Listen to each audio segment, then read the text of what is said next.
Welcome to NFL Nexus, your home for deep dive football analysis.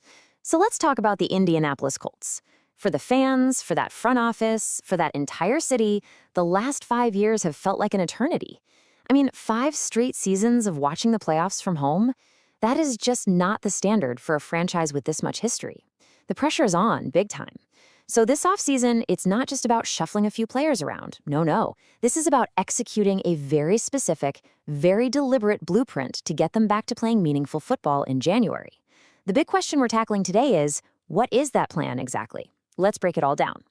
And hey, if you're like me and you love getting into the weeds of how NFL teams are built, do me a favor and hit that subscribe button. You won't want to miss what we've got coming up. All right, so here's how we're going to break this down today. Think of us as assistant GMs for the next few minutes. First up, we're going to lay out the big picture, the major puzzle the Colts front office is trying to piece together. Then, we'll shift gears and put on our scouting hats, looking at how they can plug a massive hole on defense using the NFL draft. After that, we'll flip over to the offense, where the challenge is totally different. It's all about keeping their best players in-house. And then, we get to the real game changer, a huge financial boost from the league itself that honestly makes this whole thing possible. And finally, we'll put all those pieces together and see if this blueprint is truly the roadmap to get the Colts back into contention. Okay, let's get right into the thick of it. When your season ends in December for the 5th year in a row, the message from the top down is crystal clear. There are no more excuses, no more we're building for next year. The time is now. The mission for the front office is set in stone, the objectives are well defined, and believe me, there is zero room for error this offseason. And this, right here, this is the mission. This is the sentence that's probably on a giant whiteboard in GM Chris Ballard's office. It's the goal that dictates every single move they make. I'm talking every late-night film session, every prospect interview, every single dollar allocated in a contract. It all has to answer one simple question. Does this help us end the playoff drought? This is the ultimate measuring stick. By the time next January rolls around, every decision made this offseason will be judged against this one single all-important goal. So to accomplish that mission, the plan is broken down into 2 very distinct parts. It's a 2-pronged attack. First, on the defensive side of the ball, the goal is to find new blood. They need to inject young, athletic, and, this part's crucial, affordable talent right into the heart of the defense. And the best tool for that job is the NFL draft. Then you look at the offense, and it's a completely different philosophy. It's not about finding someone new, it's about preservation. It's about making sure the core guys, the ones who make the engine run, are locked up for the long haul. So you've got 2 different problems, defense and offense, that require 2 completely different solutions. All right, let's focus in on that defense, because this is step 1 of the rebuilding process. The Colts know where they're vulnerable, they know where opposing offenses were attacking them last season, and they've identified the draft as the perfect place to find a solution. They are hunting for a young, dynamic player who can fundamentally change how they play defense from the second level. Look, anyone who watched more than a couple of Colts games last year knows this to be true. Let's be clear, Zaire Franklin is a stud. The guy is a tackling machine and the heart of that unit. But one guy can't do it all. Outside of him, that linebacker group really struggled, especially when it came to covering passes over the middle of the field. It felt like every opposing tight end had a career day against them. Remember that game against the Titans in Week 12? Their tight end basically set up a tent in the middle of the field and just caught pass after pass. It was a clear, glaring weakness, and you can bet every offensive coordinator in the league had it circled in red on their game plan. This isn't just a small leak, it's a 5-alarm fire that needs to be extinguished immediately. So let's look at the draft board. Who could they target? Option 1 could be a guy like Sonny Styles from Ohio State.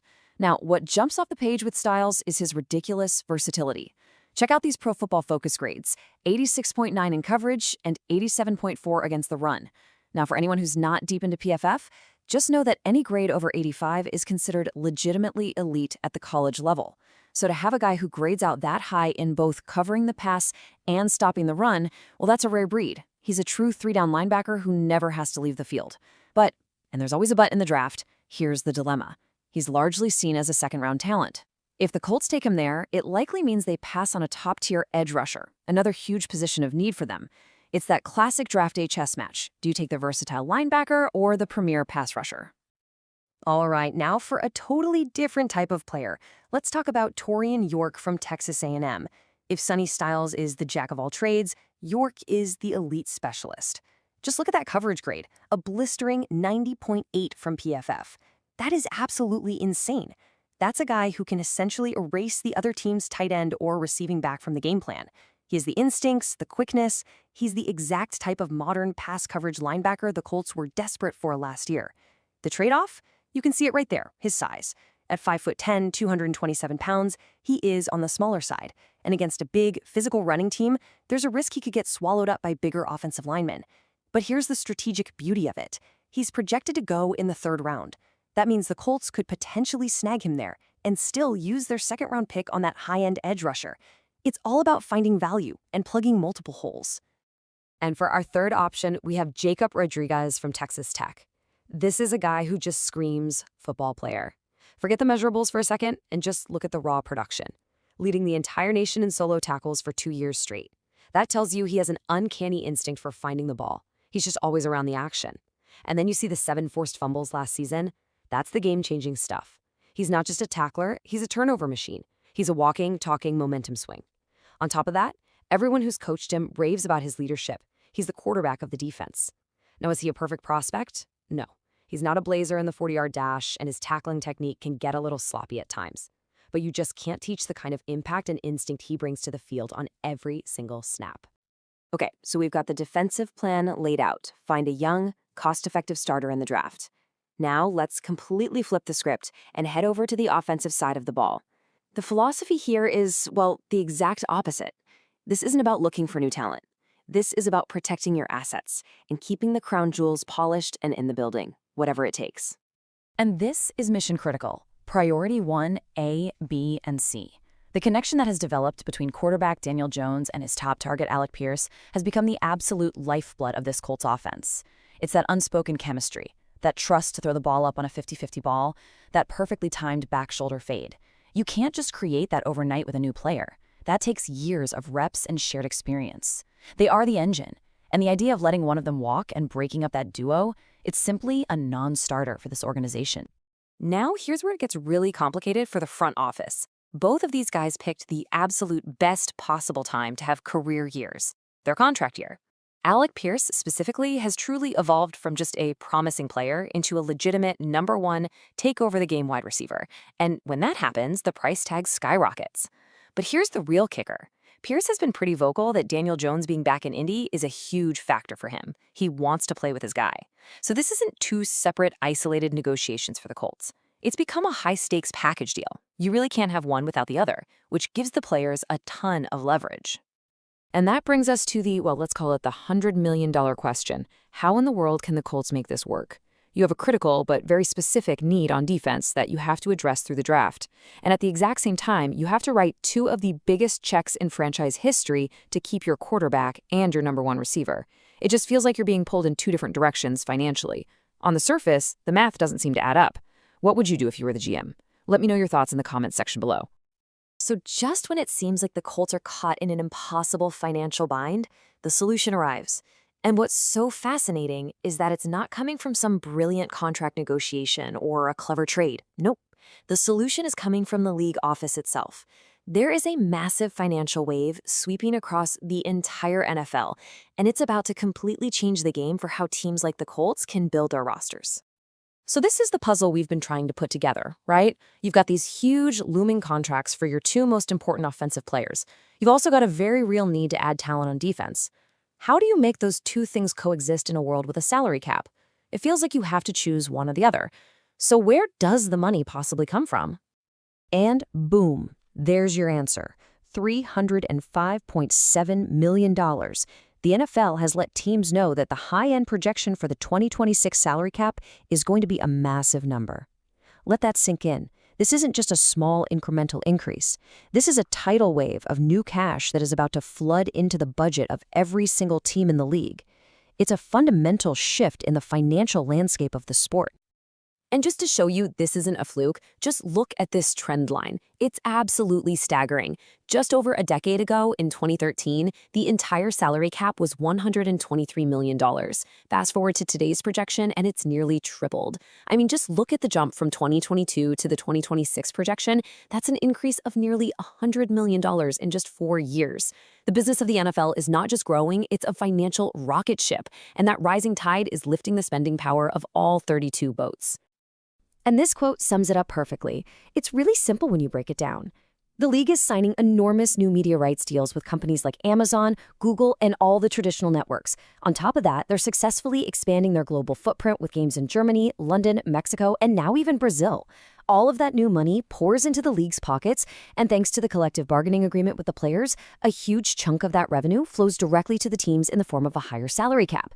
For a team like the Colts, who are staring down the barrel of 2 massive contracts for their own players, this news couldn't have come at a better time. Now, this is a really important point to understand about how this all works. A rising cap doesn't mean every team is about to go on a crazy shopping spree for other teams' free agents. Think about it. If everybody's budget goes up by the same amount, it just means the price for top talent also goes up for everyone. So what this cap increase really is a tool for retention. It's a mechanism that allows a team like the Colts to keep their own homegrown stars from hitting the open market. It's designed to help you pay the guys you drafted and developed, guys like Daniel Jones and Alec Pierce. It ensures that good teams can actually afford to keep their good players. What do you guys think of that system? Does it help create parity in the league? Drop your thoughts in the comments. Okay, so let's bring it all home. We've seen the plan for the defense. Use the draft to find value. We've seen the plan for the offense. Use the booming salary cap to pay your stars. Now let's see how these two very different strategies merge into one single, cohesive blueprint that the Colts believe will lead them back to the playoffs. And this table right here lays it out as clearly as possible. It's a brilliant, balanced approach. For the defense, the focus is acquiring new talent. The method, the draft. That's where you find young athletic players on cheap 4-year rookie deals to fill your needs. But for the offense, the focus is the complete opposite. It's all about retaining proven talent. And the method for that? Using that huge injection of salary cap cash to write the big checks required to keep your elite, game-changing players right where they are. It's a philosophy that really boils down to one simple phrase. You draft for need and you pay for production. And that, my friends, is the entire formula. It's a smart, sustainable, and very modern way to build a winning football team. You avoid the trap of overpaying in free agency for another team's players, which can often mortgage your future. Instead, you build from within. You use the draft to constantly replenish your roster with affordable, young talent, and you use your financial power to reward and retain the blue-chip players you developed yourself. This is the Colts' calculated bet to finally break the cycle and get back to being a contender. So there you have it, the Colts' complete off-season blueprint, laid out from start to finish. On paper, it's a sound strategy. It's a logical plan that addresses their biggest weaknesses with very specific solutions. But as every football fan knows, championships aren't won on paper in the off-season. The blueprint is there, the plan is in motion, but will it be enough to finally get them over the hump and end that 5-year playoff drought? I guess we'll have to wait and see. What do you think? Is this the right path? Let me know in the comments. And if you enjoyed this deep dive, please hit that like button and subscribe to NFL Nexus for more breakdowns just like this one. Oh, and one last thing. If you're looking for a fun gift for any football fans in your life, young or old, we've created some coloring books that are available through the link in the description. It's a fantastic way to help support the channel. Thanks so much for watching.